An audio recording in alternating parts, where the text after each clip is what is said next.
right, away we go. So welcome everybody. Thanks for joining. I'm Danny Moss. I'm a staff officer on the professional development team, as Mark introduced us before, and I'm really thankful that you could be here today. And many of you may be involved in various aspects of professional development. Perhaps you are from your local, perhaps you're with the Specialist Council, perhaps you're with the convention.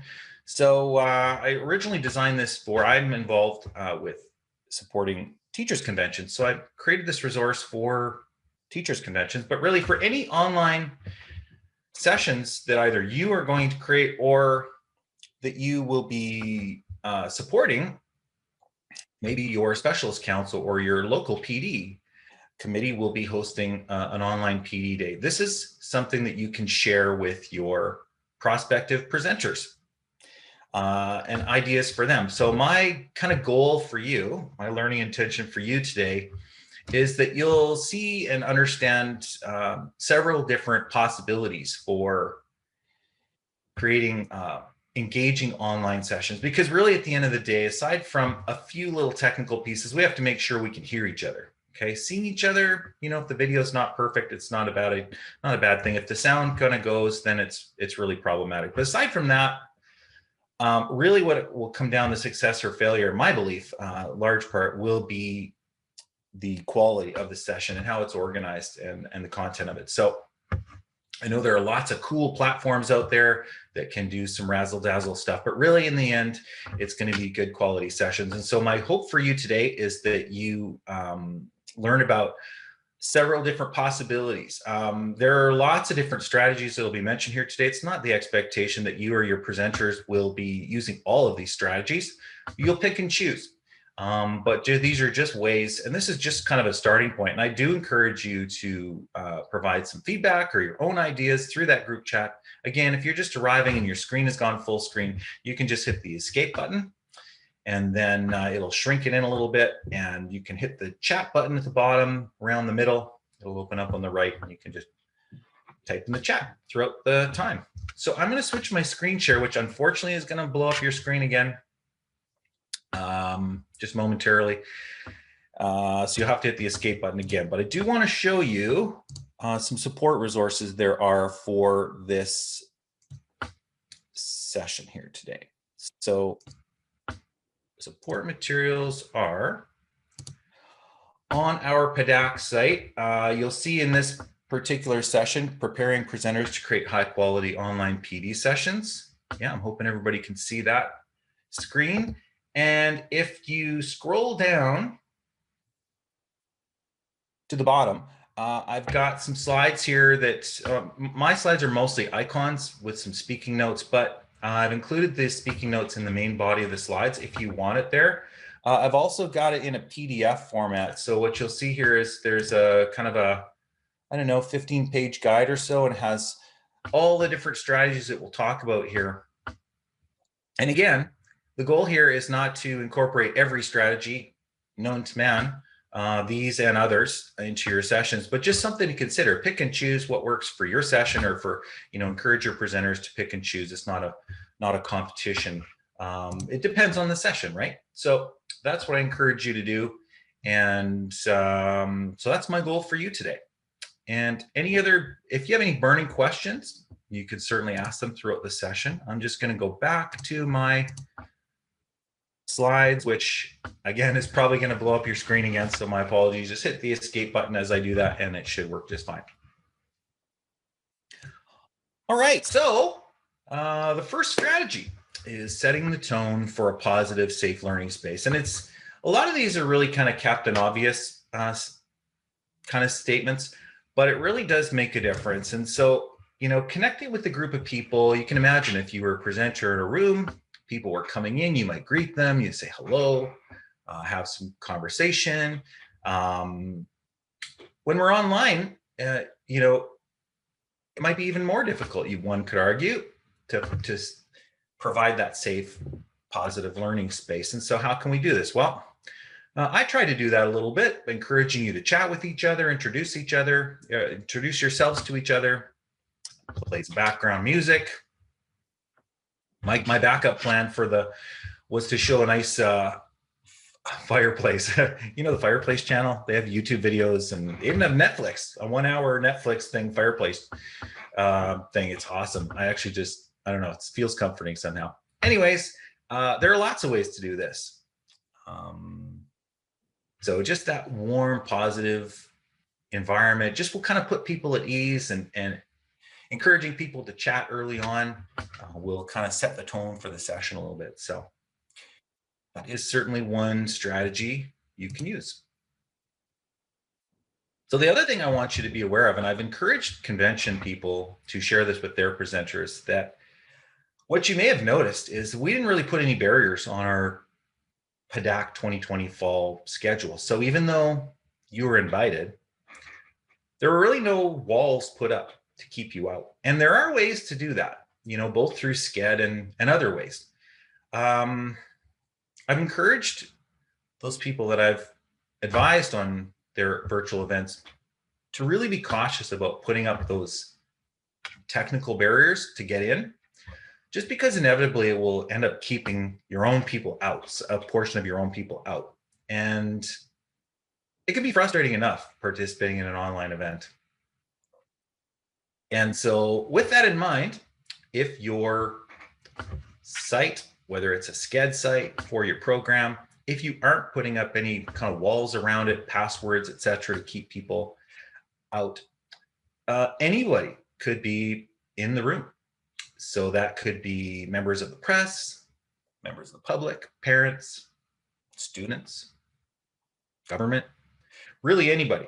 And so just be cautious about that. And as you're presenting at association events, it doesn't all, not to add extra pressure onto you, it's not all riding on your shoulders, but we are representing each other, right? We are representing our profession. We're representing our association. So just be cognizant of that. And some sessions involve difficult conversations and personal sharing and so on, but just be cautious of that and encourage your participants to stay away from overly political comments. We don't want to be trashing the government or, you know, other groups. This really isn't the place for it. Just be cautious of that. And so that's just something I mentioned to you. We're really proud in these events to showcase the great work that Alberta teachers do. And we want to have a positive and a great learning experience. And so just keeping things positive and avoid some of the, think about if your grandmother was in the room sitting next to you, would you be comfortable presenting this? I don't know. There's probably a lot of different analogies for that. So any thoughts on that? Would you care to share any thoughts thus far on either of the things we've mentioned so far? Again, these are pretty obvious, pretty standard ideas, but arguably worth mentioning. Love to hear your thoughts in the chat if you have any on that as we move on. All right, so it's good to establish those goals with your participants early. Now, depending on what you are presenting on, we can make ties to things like the teaching quality standard or the leadership quality standard, or other learning intentions or sort of goals of the session. Give people a purpose or a focus point in terms of why they're there and what they're looking for. And sometimes presenters early on in a session will ask people to type in the group chat, why are you here? What are you hoping to get out of this session? The good thing about these online environments where we have multiple sessions to choose from is that it's very easy to leave and to go into other sessions. So if this isn't the session that you were hoping for, you're certainly welcome to choose some others. We've got so many great sessions offered today. And it actually, in a way, it's even less obvious that you're leaving than in a physical environment where you might be sitting at the front row and moving out and go to the next room. Oh, I didn't think it was that. So establishing those goals early, making ties to the TQS, the LQS, or any other relevant sources that you have in terms of the goals you have for your sessions, your presenters have for their sessions, is a good thing to do. And certainly asking people is also one way to do that. Any thoughts, any comments? All right. All right, so here's another one. And I'll come back to this a little bit in the next slide even more, but if you're creating presentation materials like this PowerPoint that you're seeing right here, just remember that written words and spoken words don't mix. And I started reading a really great book by Dr. Jared Cooney Horvath, and he's actually created a short video. I'm going to show you the video here in a moment, not all of it, but just a good portion of it, just to really send this point home. And this is really a relevant thing, a relevant point to make if you're a teacher creating learning materials for your students that you're teaching to. That if you've got a lot of words on the screen and you're speaking to them at the same time, it doesn't work well with your brain. So to illustrate that point, I'm going to flip over to another screen. And so bear with me here as I share my other screen. And I'm going to show you Jared's video. Everybody see my screen? All right, thank you. So I'm going to hit the full screen button here. Hoping you see my slide once again. Yeah, so as I mentioned in the group chat, this is a really interesting guy, Jared Cooney Horvath. He has both been a teacher, high school teacher, as well as a psychology professor. So he's learned a lot from cognitive science and the classroom. So it's really nice. He's got a book called Stop Talking, Start Influencing. And here's what the cover looks like. It's kind of a yellow and black. And it basically 12 strategies from brain research to make your message stick. So this is applicable to the classroom too. And so just the point being that if you load up your slides with too much text as you're speaking to them, it can forces people to switch attention really fast. They're not necessarily soaking it all in at the way you would want them to. So what do you do? If you're a teacher, let's just pause the, your PD session that you're delivering.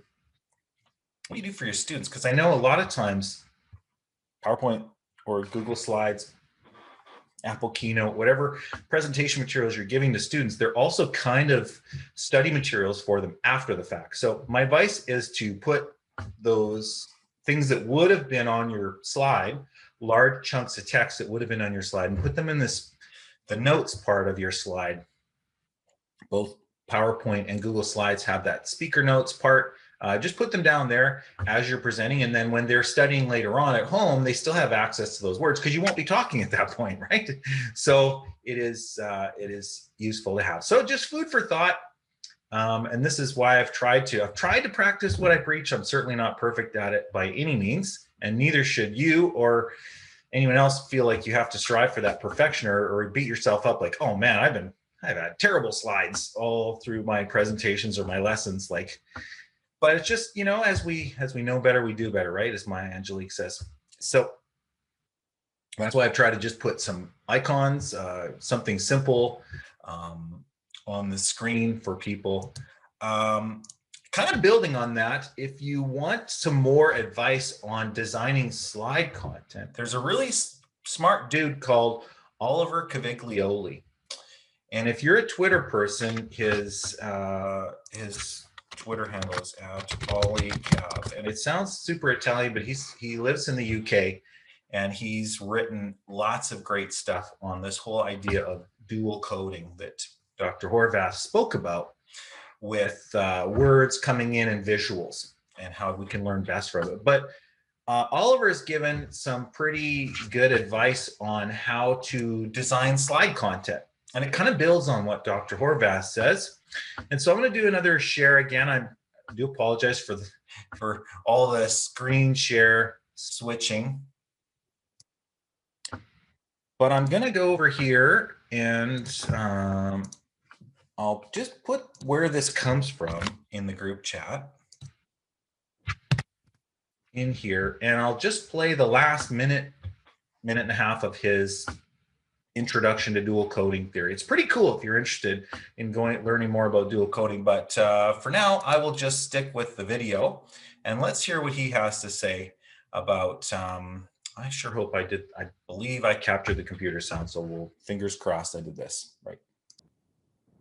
All right, some comments coming in through the chat right now. I'm not giving oral and text instructions at the same time, giving cognitive dissonance. I love it when my brain hurts just because it's like, wait a second, I don't know how I feel about that. I don't know if I believe that. And it's like you're fighting your own cognitive bias to that. What do they call it? Confirmation bias. Somebody help me out here if you know this. It's like we tend to look for things and find things that we already agree with, or we tend to interpret things in ways that we already agree with, versus if we hear something that is a little bit different from what we've heard before, it's like, we tend to dismiss it pretty quickly. All right, so thank you. Some other things coming through in terms of things you are taking away, things you're remembering. This is a really good strategy, actually, to pause and try to retrieve from your mind some of those ideas. We call it retrieval practice. If you've been to any of my sessions before in the springtime or otherwise, you'll hear me harp on about retrieval practice quite a bit. It's a very effective way, a learning strategy. And I'll come to it a little bit later as one of the strategies in the session that really help. Because one thing to go and hear some stuff and like it and feel like you want to do it, but as a teacher attending one of these events, you want to remember it too. Like you want to actually, you ever do that? You go to a session or you're reading a book or something like that, and afterwards you're like, it was so good, but then a lot of the details you kind of forget. So doing this little retrieval thing will help you kind of remember it. As you just pause and as you trying to recall something actually helps you learn it better. All right, so thank you very much for sharing your thoughts in the chat. Just by doing that, just by reflecting on that, you're sort of bringing it into your mind even more so. All right, so by the way, I should say that a lot of the ideas that come from this, I see some association instructors in the room, Val and some others. Thanks so much for joining. And one of the association PD workshops that Nancy Luckfasel built with the support of others as well is called Andragogy. And it's, I don't know the exact title, but basically it's about adult learning and some of the principles of adult learning. And so I borrowed several of the ideas and tried to build on some of those ideas from that Andragogy workshop. So if you and your staff would like a workshop about adult learning and how adults learn better, consider that one. It's called Andragogy, and so we can deliver that workshop for you. All right, so the next strategy, we're at about 15 minutes left, and we've got a few more strategies to go. Humans think and make sense of the world often through story. It is how we process things, and you've heard people say, well, you're validating your own narrative, right? Online when you're, but people tend to think in story, and it not only helps people make sense of things, but it actually helps people remember. And so I'm going to play just a little portion of another Jared Cooney Horvath video where he expands on this a little bit more. Okay.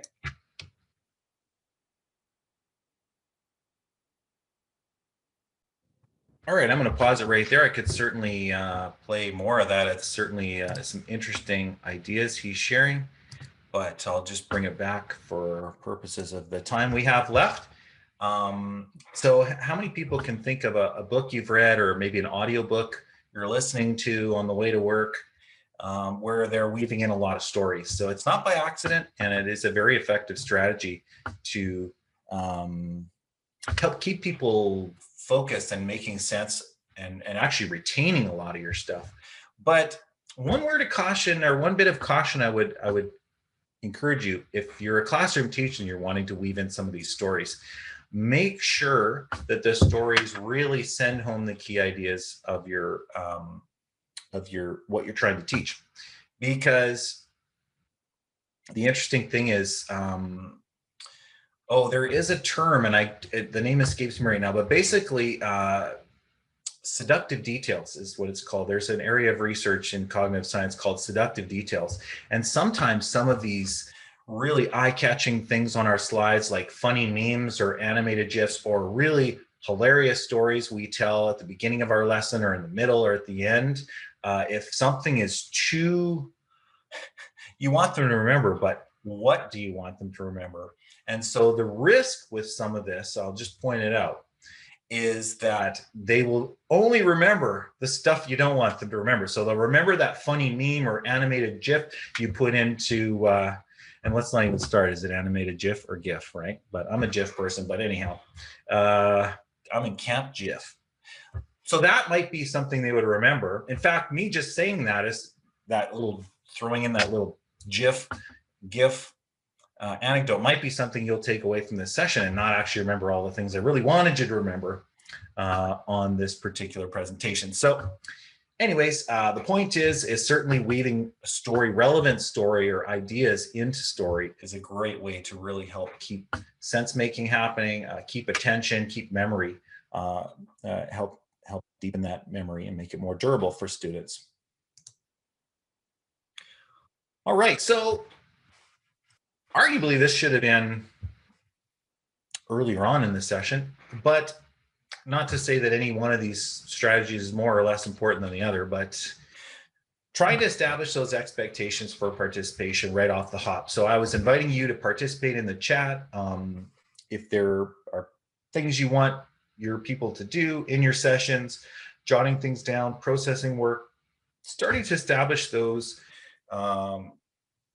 If you'd like them to be engaging in the chat, let them know if you want them to be answering with polls, if you want them to be raising their hands and using their microphones or breakout rooms or whatever those expectations are, make those known right off the hop. And it just kind of sets the stage instead of kind of expecting, for example, do you want people's cameras on or off? Or does it not matter to you? Little things like that in these live type sessions can really help. And so if there's something you want or expect as a presenter to help that is reasonable for participants that they will want to do or will do, then make those expectations known. Pretty Captain Obvious, but just a reminder. So this comes back to what we just did a couple of slides ago and just pausing to recall key ideas. There are lots of ways you can do this. It can be as simple as pause and just doing exactly what we did, pausing and just jotting down some key things or turning and talking to a partner. If you're in a face-to-face environment, it can also be done with things like Kahoot, or my favorite new one lately is actually, I'm going to just do another screen share. Bear with me here. If you like Kahoot,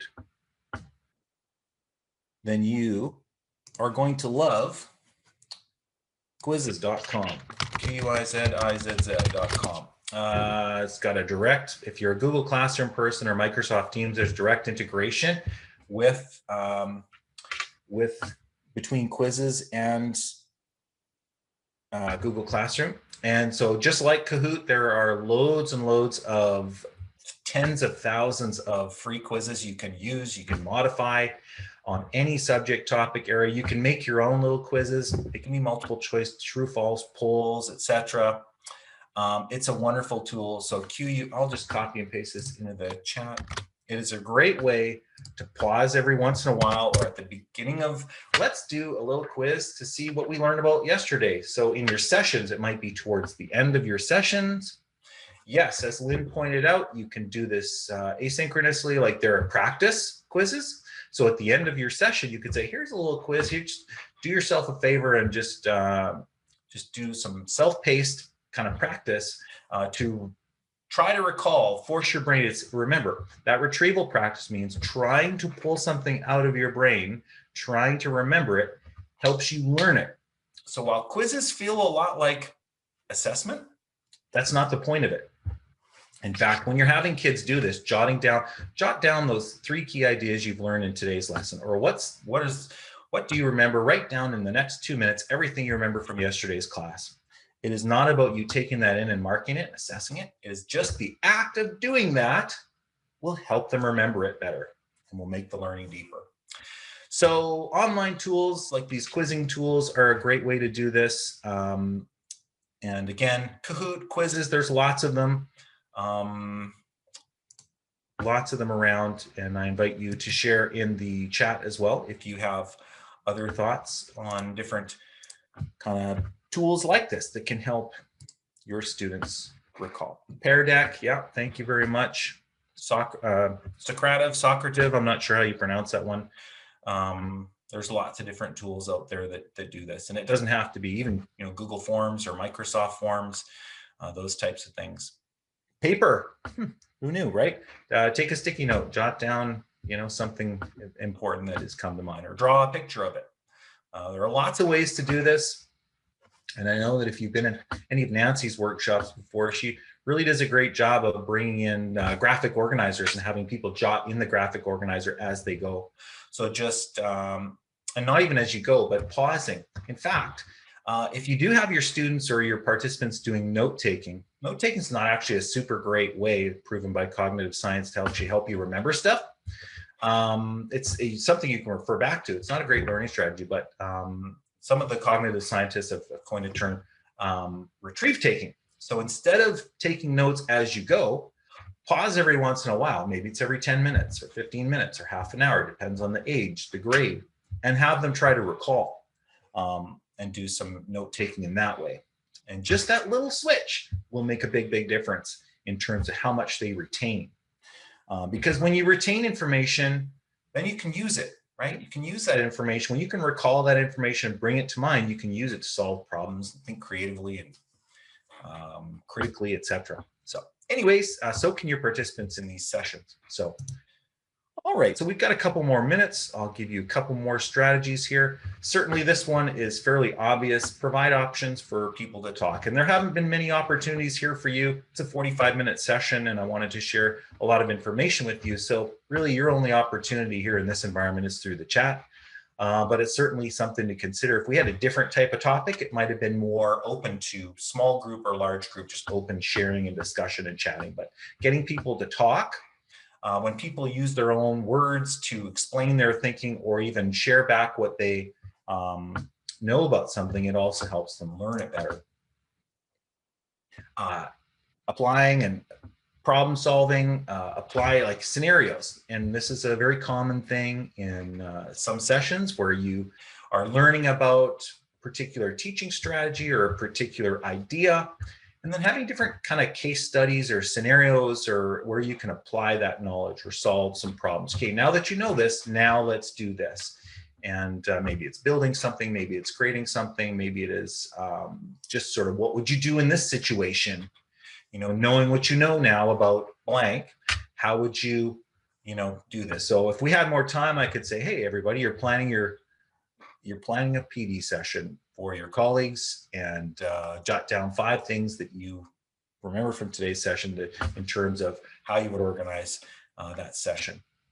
Or so a colleague comes for some advice about organizing a PD session. What advice would you give them? So lots of different ways to frame that, pretty easily done. So it's hard online connecting to people's emotions, but it can be a really effective way. And music, laughter, open sharing, stories. A lot of these things are overlapping, as you can see, in terms of the strategies we're talking about, in terms of being able to connect to people emotionally. Strong visuals, beautiful imagery.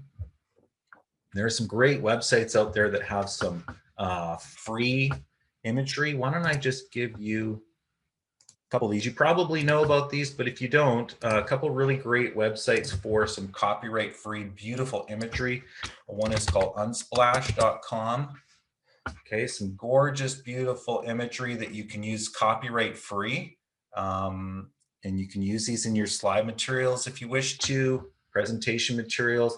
The Noun Project, thanks Bailey, that's a very good one as well. They have some of the stuff free at Noun Project. You might have to pay. Pixabay.com is also a very good one. Again, very striking, catching, eye-catching imagery here, copyright free, and they'll tell you what the license is for a particular item. Sometimes it's just free for commercial use. You see on the right side here. Sometimes they'll say attribute the person, and when you even try to Unsplash is very good with that as well. So it'll tell you as you want to download that material. It'll even put on your screen a little bit of, see, here's the little piece you can copy and paste to this particular person who took the picture. So those are some ways where we can, lots of different ways, whether it's music, whether it's story, whether it's laughter, whether it's personal sharing. There are lots of ways we can connect to emotions, even in a very short time. Video clips, lots of different ways to do this. And the last strategy I'll share with you is, and it really depends on the session, right, is provide options to create. So for example, I've done a lot of sessions in the last few months since the start of the pandemic online with technology. And so giving people the opportunity to create something and build something with the applying the strategies. So whether it's something art related, technology related, maybe you're doing a session on electronics or cooking or something like that, allowing people to create something, build something. It's kind of similar to the problem solving stuff, right? Very similar idea, but just giving them options to do that. So anyways, we are a couple minutes away from the session being done. And I just want to thank you very much. Those are some strategies for you to consider and for your presenters to consider, depending on what your role is in terms of these online sessions. Again, to reiterate what our earlier goals for the session was, it's not about doing it all. It's about picking and choosing depending on who you are, what your content is, what your session's about, in terms of which of these strategies. And there are probably a lot more that I've missed. So just something to consider. Again, you'll see in that session, if you scroll to the bottom of this, in the Sched page, you should see the PDF, as well as some PowerPoint slides, which will look similar to my PowerPoint slides, but not identical. I've included the words, instead of in the slide notes, like I have here, I put them right on the screen. So thank you very much, everyone. I hope you enjoy the remainder of your day.